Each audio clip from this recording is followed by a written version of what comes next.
Hello, welcome to Unicorn Princess Tarot. So, ito yung reading natin for Fire Sign, Aries, Leo, Sagittarius. Take only what resonates, guys. Hindi ito magre-resonate sa lahat, unfortunately. Hindi ko talaga makakuha lahat ng energy ng fire sign sa mundo. Kung makarelate ka, pwedeng sa'yo ang reading. Kung hindi, pwedeng ibigay mo sa iba. Dahil maaaring para sa kanila ang reading na ito. Okay, let's start. Pwede magkapalit-palit ang roles ha, normal yon. What do we have here?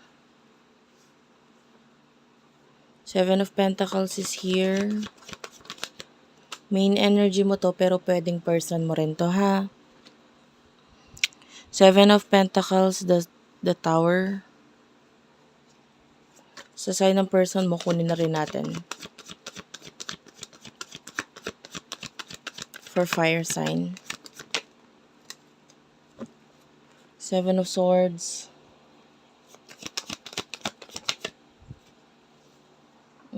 Six of Pentacles. And one more card. Queen of Wands. Bottom of the deck is the King of Pentacles. And the Page of Cups. Taurus, Virgo, Capricorn, Cancer, Scorpio, Pisces. Gemini, Libra, Aquarius. Aries, Leo, Sagittarius is also here.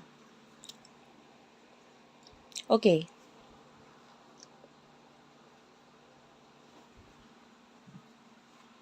So, if this is a person in the past, nakikita natin na pwedeng mahalaga pa rin naman itong taong ito sa'yo. But, with the Tower for now, maybe ina-end mo or ina-accept mo yung ending na meron sa inyo. Or kung ano man yung relationship connection, nakikita natin ina-end mo ito. Maybe you're focusing on money, focusing on career, focusing on your resources. Nandito ka muna sa bagay or sa sitwasyon sa buhay mo wherein pagdating sa person mo, maybe hindi mo muna siya iniintindi sa ngayon. Ayaw mo siyang intindihin.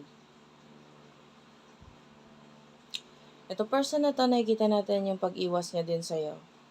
Like maybe in the past, naramdaman mo yun eh. Iniwasan ka niya. Sa tuwing gusto mo makipag-connect, communicate, makapag-usap sa kanya, umiwas siya, lumayo siya. With the Six of Pentacles,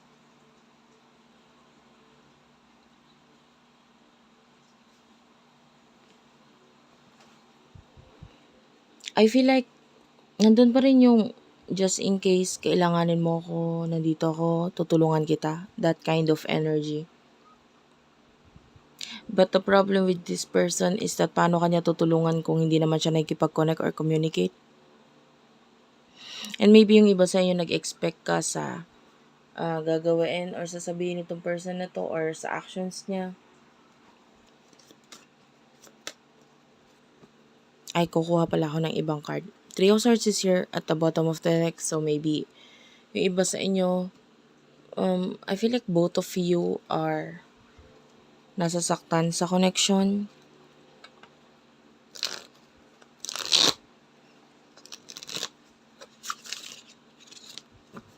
Nasasaktan, masakit kasi yung ending eh. Masakit yung ending, yung separation. But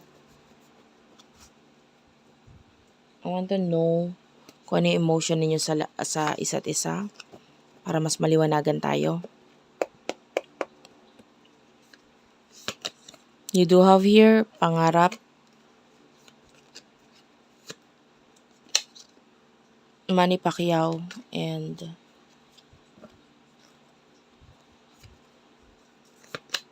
you do have here ginagaya lang kita. And then sa person, nakakonect mo.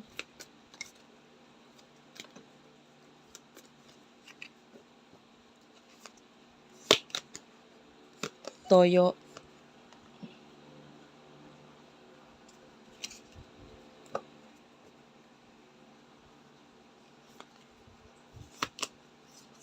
New beginning.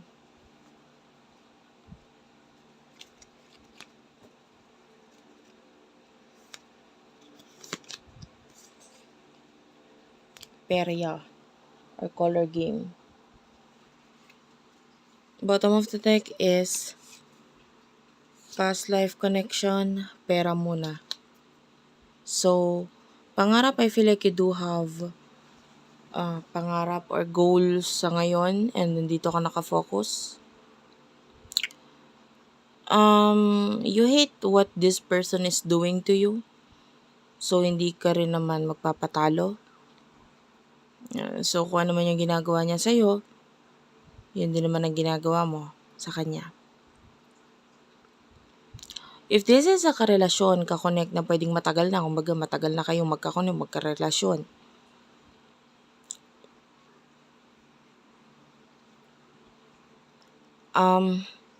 The way I see this, pwedeng alam mo, napagod ka na eh.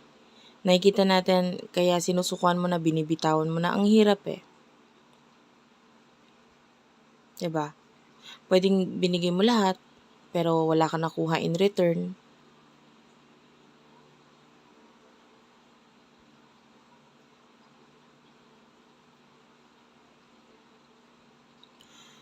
Actually, ang totoo niyan, ang nakikita ko kasi ngayon is yung mukha ni Zainab, Kasi Zainab is, kilala natin yung kanyang, well, I don't know about you, kasi pwedeng sa age or pwedeng hindi mo naman ira si Zainab. But anyway, Zainab is, kung makikita mo yung glow up niya, nung siya ay napunta sa tamang relasyon. And you would know kung ikaw ay nasa tamang relasyon, kung in the past, or dito sa relasyon ninyo, ay naging okay ka ba? Kung nakita mo yung sitwasyon mo, yung sarili mo, kasi kung sino yung relasyon mo, mamimirror niya sa'yo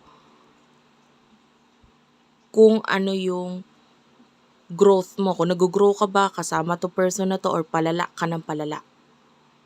You know? And honestly, kung titignan ko ang emotion ng person na to, wala siyang, dadirektahin na kita, wala siyang pakialam. Gusto niya maglaro. This person wants new beginning, new relationship, new connection. Toyo. So, I feel like, yun yung feeling niya sa'yo. Or, tingin niya may toyo ka. May toyo ka lang. Parang ganun. Or, malakas ang saltik mo. Sabihin natin ganun. Pero, para sa connection na ito, pwedeng marami kasi siyang pagkukulang. Kaya ka ganyan. Kaya ka nagkaganyan. So, may dahilan. Masyado immature yung person mo, honestly. So, what will happen in the future sa inyong dalawa?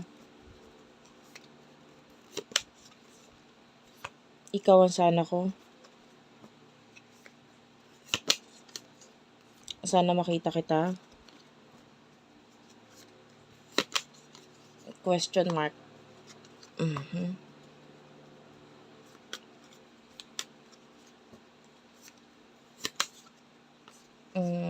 Tamang hinala. Akin ka lang. Ang daming nagpapaalala sa akin ng alaala natin. Bottom of the deck, you do have here maraming pagkakaiba and break up, separation. Actually, yung reading na ito, nakikita natin in the future. Some of you still wait for this person. You're still waiting for this person. Pwedeng baka magbago pa, baka naman iwan niya yung isa, baka naman and a high chance there's a third party situation. Lalo na with the 3 of Swords at the bottom of the deck. Pwedeng relationship, connection sa iba na itinago. With the 4 of Pentacles.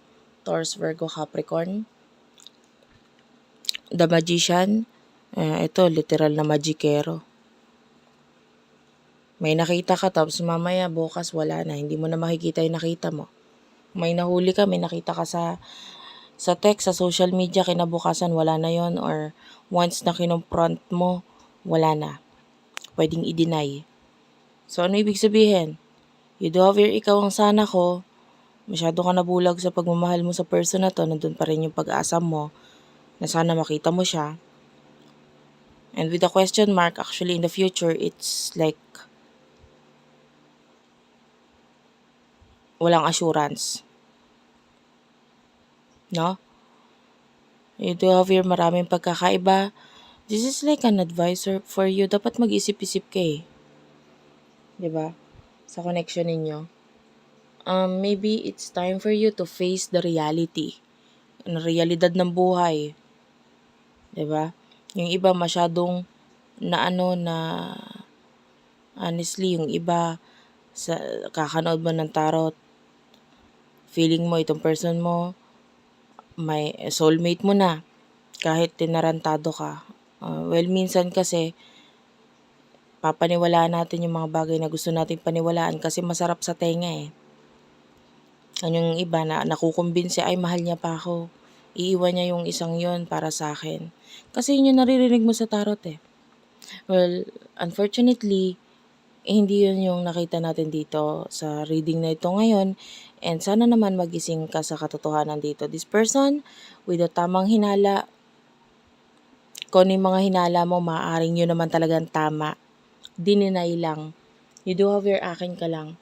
Malakas ang loob nitong person na to na kahit anong gawin niya sa'yo, hindi ka aalis, hindi ka mawawala, kanya ka lang. Okay? Parang kampante, komportable. Kumbaga kung nagkakaroon man ng separation or breakup sa inyo, malakas ang loob niya, hindi, babalik din yun, wala yun. Parang ganun. And you do have your, ang daming nagpapaalala sa akin, sa alaala natin.